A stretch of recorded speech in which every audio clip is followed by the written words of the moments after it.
Nous vous remercions de votre présence pour cette journée d'hommage aux victimes des attentats du 13 novembre 2015. Ici, à Saint-Denis, de nombreuses personnes ont été blessées et avec chacune d'entre elles, la République dans son ensemble. Ici, en porte-D du Stade de France, est décédé Monsieur Manuel Diaz, première victime de cette soirée tragique. Je vais vous donner lecture de la plaque qui salue sa mémoire. À la mémoire de Manuel Diaz et en respect aux nombreux blessés et victimes du terrorisme sur ce lieu le soir du 13 novembre 2015. Manuel Diaz, 28 avril 1952, 13 novembre 2015. La parole est maintenant à Madame Sophie Diaz, fille de Monsieur Manuel Diaz.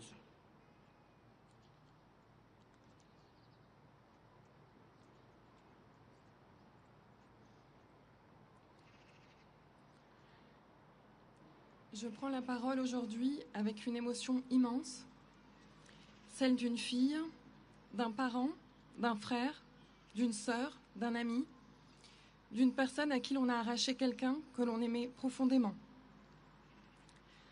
Depuis ce 13 novembre, il y a un vide qui ne se comble pas. Une absence qui pèse chaque matin et chaque soir depuis 10 ans. Mais il y a aussi les souvenirs que rien ne pourra effacer. Mon père aimait la vie. Il croyait en la liberté, en la joie simple d'être ensemble, de partager des moments précieux avec les siens et nous a inculqué les valeurs de la République. C'est cela que la haine a voulu détruire. Mais c'est cela justement que nous portons aujourd'hui. Plus fort que tout. Malgré la douleur, malgré l'absence et ce trou béant, nous restons debout. Cette terrible nuit du 13 novembre, il nous a été arraché, lui qui était passionné de foot, qui se faisait un plaisir de venir une fois de plus, dans le cadre de sa profession, dans ce Stade de France en effervescence, pour y déposer des supporters. Ces appels frénétiques toute la nuit, dans l'espoir de le retrouver, restent gravés à jamais. Ces minces espoirs auxquels nous nous accrochions, après chaque appel reçu, pour enfin avoir la confirmation le lendemain midi. Je tiens à remercier l'indéfectible aide du consulat du Portugal, ici présent, et qui nous a soutenus dans les recherches tout au long de cette nuit interminable, qui a pu nous confirmer la fin tragique et inacceptable. La bienveillance de la cellule interministérielle mise en place juste après les attentats du 13 novembre et qui a été à notre écoute des jours durant. À la mairie de Saint-Denis, qui sans relâche, chaque année, depuis 10 ans, s'efforce à nous rassembler pour ne pas oublier ce terrible drame, nous n'oublierons jamais. On nous dit de tourner la page 10 ans après, mais l'absence est immense. Le choc est intact et l'incompréhension règne toujours. 10 ans après, j'aimerais savoir pourquoi, j'aimerais comprendre, j'aimerais que ces attentats cessent. Malheureusement, nous sommes impuissants. On ne peut accepter ces agissements à répétition, cette haine envers notre pays et notre peuple. Le devoir de mémoire est précieux. Puissons-nous sensibiliser les jeunes générations, leur transmettre les valeurs de notre République, leur rappeler tous ces innocents tombés, comme mon papa, partis bien trop tôt, sans raison aucune. Que les commémorations de cette tragique nuit du 13 novembre, qui débute ce matin au Stade de France, ne soient pas les dernières. Que les générations à venir l'honorent et qu'elles perdurent dans le temps. Nous serons là et espérons que les gouvernements successifs le soient aussi. Que le site du Stade de France ne soit pas oublié dans les livres d'histoire. Que nos écoliers connaissent ce lieu où tout a commencé. La mémoire de mon père Manuel Diaz vit à travers chacun de nous, dans chaque geste de paix, dans chaque regard d'amour. Puissons-nous ne jamais oublier et continuer à faire vivre ce qu'il incarnait. Le respect, la tendresse, l'amour de son prochain et de la vie. Puissons-nous vivre dans un pays libre et serein. Merci à tous.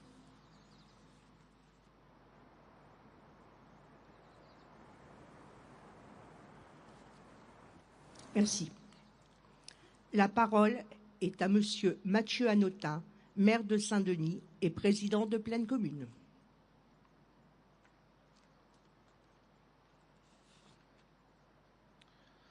Monsieur le Président de la République, Monsieur le Président, Monsieur le Premier ministre, Messieurs les anciens Premiers ministres, Mesdames, Messieurs les membres du gouvernement, Madame la Présidente de l'Assemblée nationale, Monsieur le Préfet de région, Monsieur le Préfet de police, Monsieur le Préfet de Seine-Saint-Denis, Mesdames, Messieurs les sénateurs, Mesdames, Messieurs les députés, Madame la Présidente de région, Monsieur le Vice-président du département, Madame la maire de Paris, Mesdames, Messieurs les maires et les élus de Seine-Saint-Denis et de Plaine Commune, Mesdames, Messieurs les représentants des forces de l'ordre, des autorités judiciaires et des services de secours, Mesdames, Messieurs les représentants des associations de victimes, Monsieur le Président de la Société d'exploitation du Stade de France, chères familles, chères dionysiennes, chers dionysiens, chers parisiens, chères parisiennes.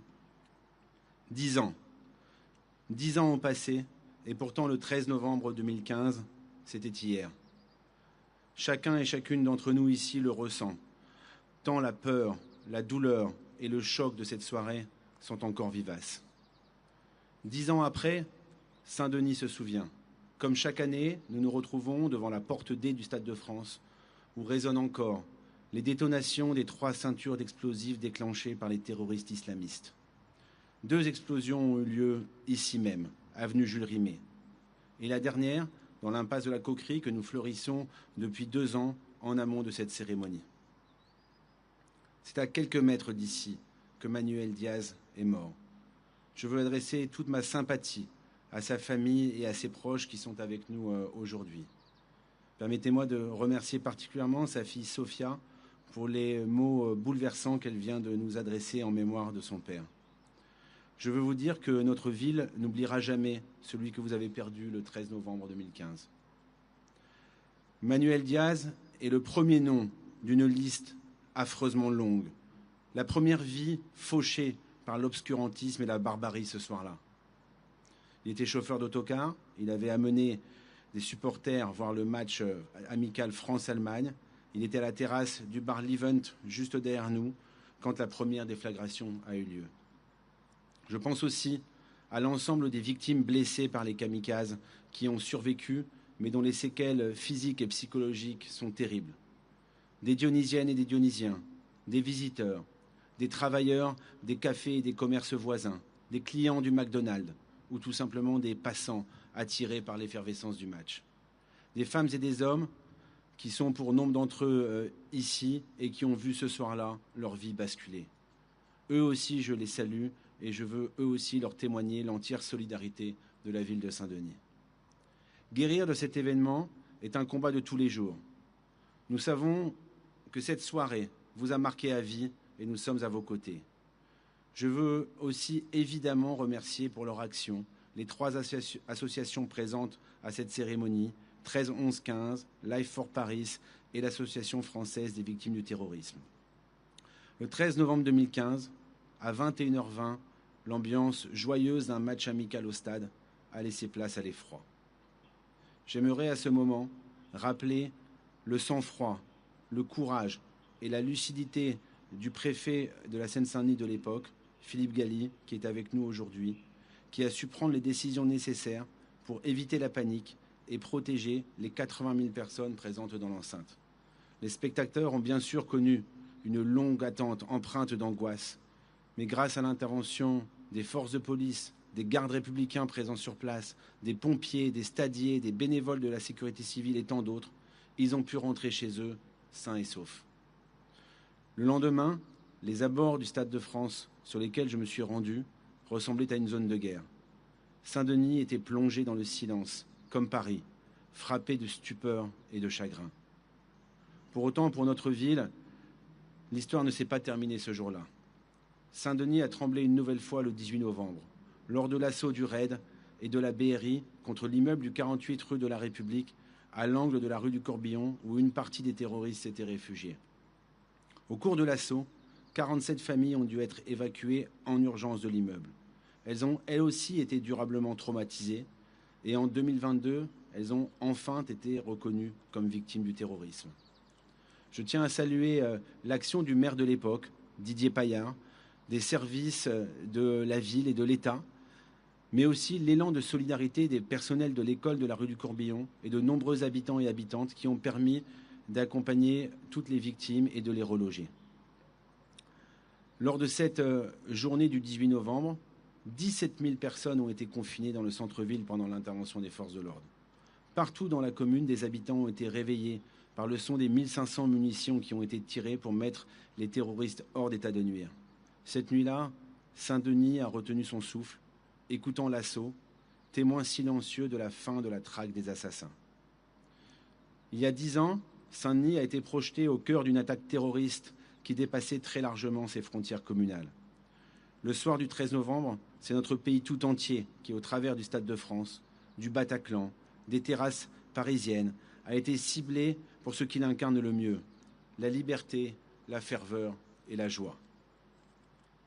Depuis 2015, Saint-Denis et Paris partagent la même douleur, la même résilience. Nos deux villes se font face, mais se soutiennent. Deux emblèmes insubmersibles du vivre ensemble. Deux survivantes avec la diversité pour flambeau. Deux bastions de France où la haine, malgré tous ses assauts, n'a pas su triompher.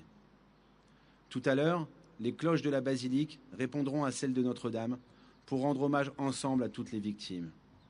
Elles sonneront pour Manuel Dias et pour chacune des personnes blessées ici même par les terroristes. Elles sonneront pour les 131 autres femmes et hommes que le fanatisme islamiste a emportés. Elles sonneront pour toutes les familles et pour tous les proches qui ont dû pendant 10 années panser leurs plaies et se reconstruire pas à pas. Elles sonneront pour célébrer notre liberté d'être, de vivre, de penser. Cette liberté gravée au fronton de tous nos bâtiments républicains. Cette liberté chérie, consubstantielle à l'âme française revendiquée par Pierre Mendès France. Cette liberté dont Paul Éluard, natif de Saint-Denis, partout écrit le nom. Cette liberté qu'Antoine Léris jette à la figure des terroristes au lendemain de l'assassinat de sa femme dans son texte bouleversant « Vous n'aurez pas ma haine ». Vous voulez que j'aie peur, que je regarde mes concitoyens avec un œil méfiant, que je sacrifie ma liberté pour la sécurité. Perdu. L'histoire lui a donné raison. Oui, 10 ans après, nous pouvons le dire, les terroristes ont perdu. 10 ans après, la France pleure toujours ses morts. Mais elle tient bon. Elle incarne encore ce qui met en rage les mercenaires du fanatisme et de la destruction. 10 ans après, la peur n'a pas pris le dessus. Les concerts ont recommencé au Bataclan. Les terrasses des cafés continuent de se remplir à chaque automne malgré le froid naissant. L'année dernière, Paris et Saint-Denis ont accueilli le plus grand événement sportif au monde. Dans le Stade de France devenu olympique, le rugissement colossal des foules en liesse s'est mêlé à la Marseillaise scandée par la nation tout entière réunie. Ce dimanche, avec l'Association française des victimes du terrorisme, 2000 coureurs se sont élancés depuis ici même vers la capitale, sillonnant les rues où les attentats ont eu lieu dans un moment extraordinaire de partage et de fraternité. Saint-Denis, ville des rois morts et du peuple vivant, comme l'appelait Jean Marcenac, chérit le souvenir de celles et ceux qui sont tombés et s'oppose plus que jamais à la haine et au repli sur soi. Le temps passe. La France porte en elle ces attentats comme une blessure qui, lentement, cicatrise. Mais rien de ce que nous avons vécu ne s'efface. Pour toujours, Saint-Denis se souvient et honore la mémoire des victimes du 13 novembre 2015. Vive Saint-Denis, vive la République et vive la France.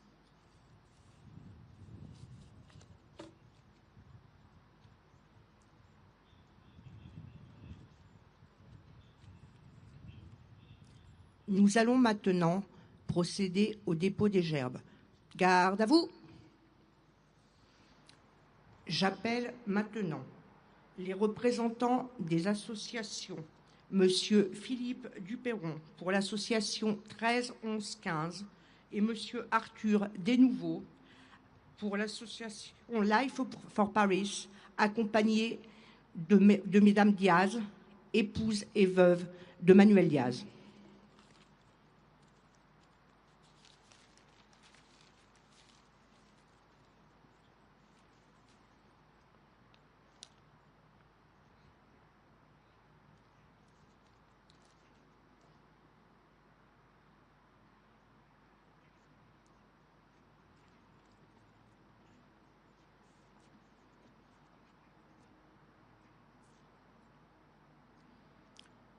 Monsieur Emmanuel Macron, président de la République, et Monsieur Mathieu Hanotin, maire de Saint-Denis et président de Plaine Commune, vont maintenant procéder au dépôt d'une gerbe pour honorer la mémoire de Monsieur Diaz et de toutes les victimes blessées ou assassinées par les terroristes.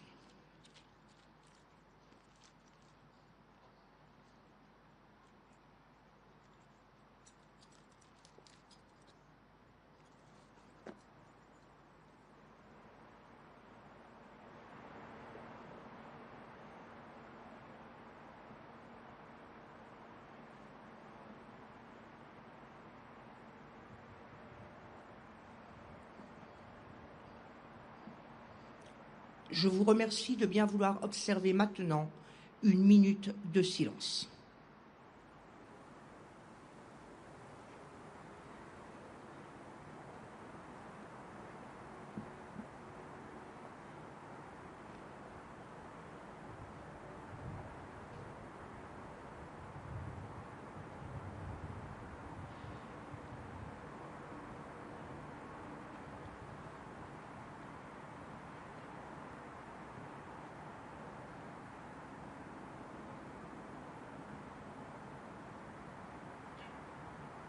Je vous remercie.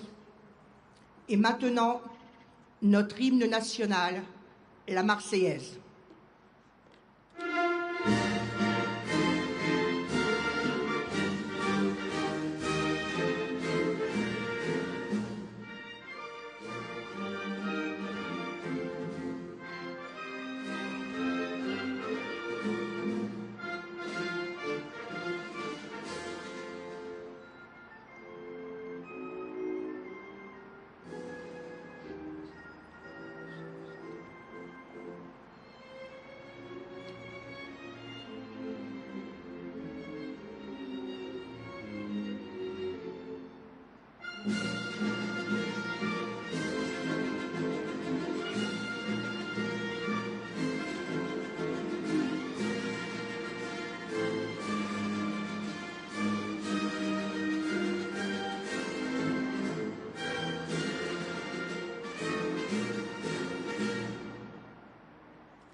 Repos.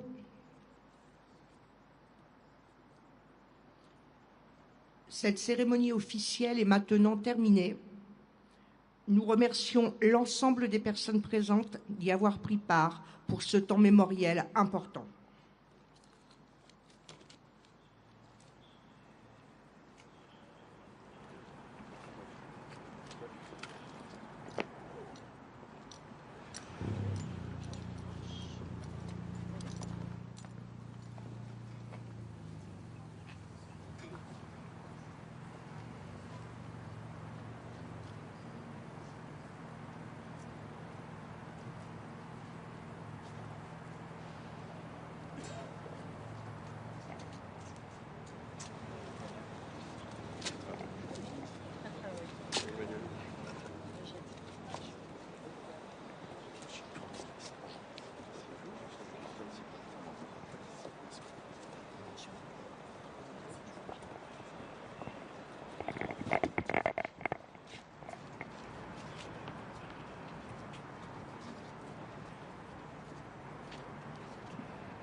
Oui, c'était très bien. Ouais.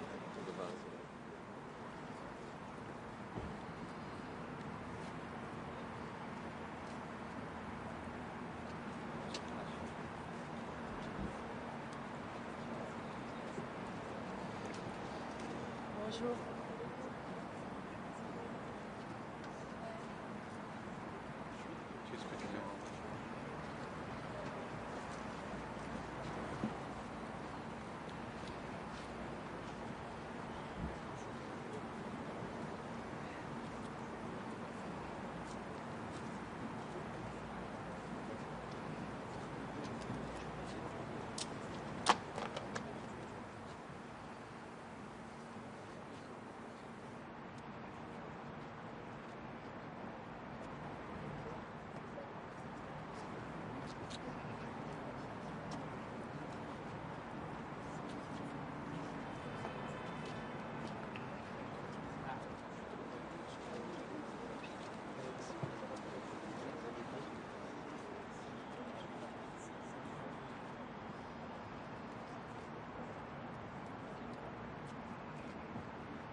C'est très gentil.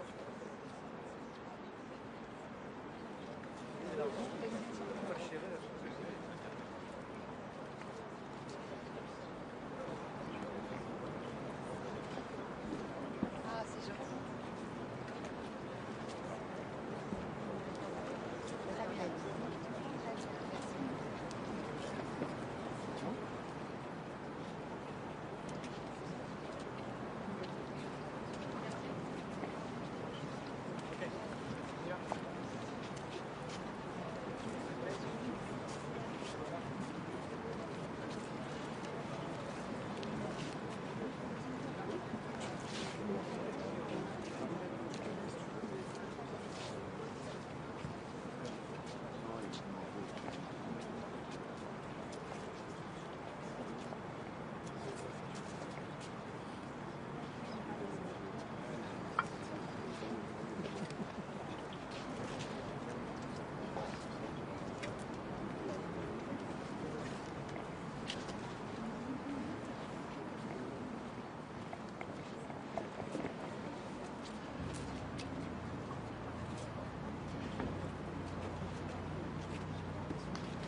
la sécurité, on est énormément et ça je le regrette.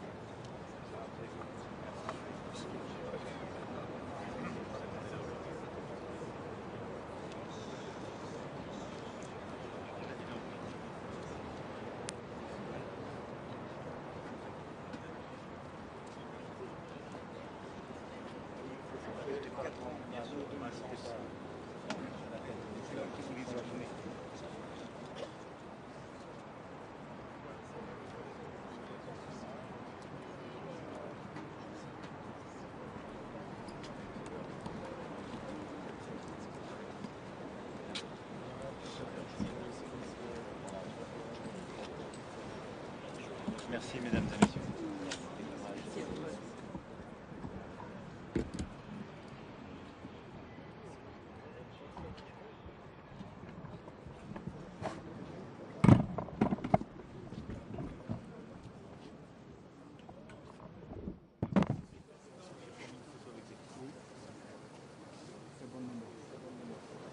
Normal.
Je suis tellement fière de votre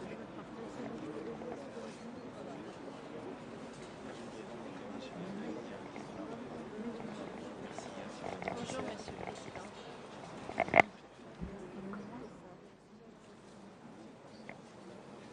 Ah mais oui c'est vrai. Ça avance bien en plus. Moi, je peux me défendre. Lui, il peut pas. Donc, il faut qu'on... L'entendre de l'ANC qui sont derrière, mais c'est bonjour messieurs, dames. Monsieur en cette journée. Monsieur le Gafaoui. Je vois des sur les garnissements réguliers. Bonjour madame. Je serai mieux au directeur général des services des biens communs. Bonjour monsieur Armoinet. Bonjour monsieur de la Croix. Bonjour madame Valence. Henri Fillol. Monsieur Canton. Sophia Zéo. L'opposition. Merci d'être là. Bonjour madame Sana.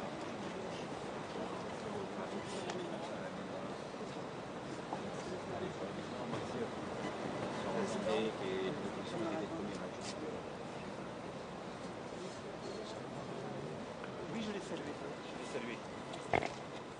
Enchanté.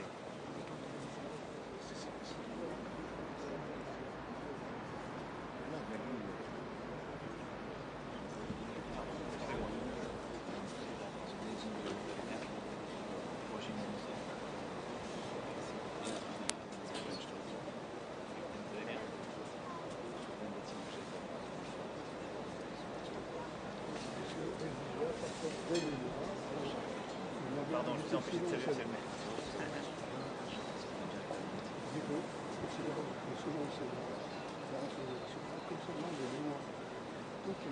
Y compris sur de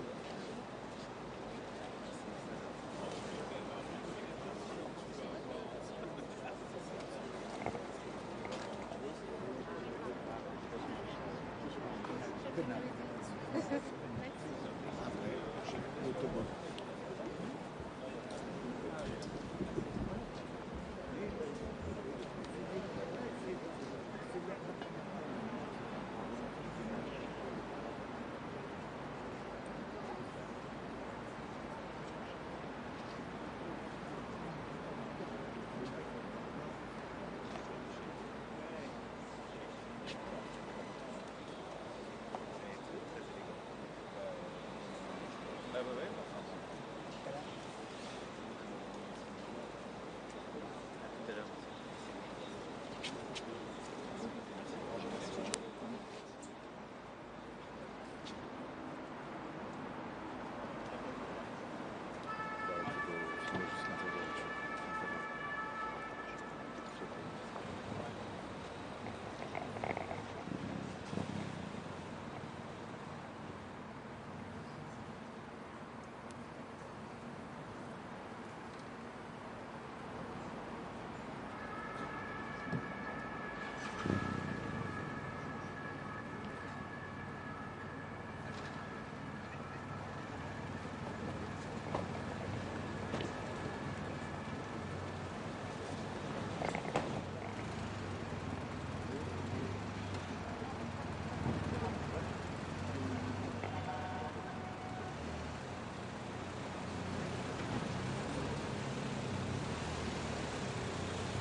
Mesdames, Messieurs, la cérémonie protocolaire étant maintenant terminée, j'invite les personnalités qui ont souhaité déposer des gerbes à le faire. Par ailleurs, Monsieur le maire vous invite à lever un verre fraternel dans les salons de pleine commune au rez-de-chaussée du bâtiment qui est face à moi. Je vous remercie.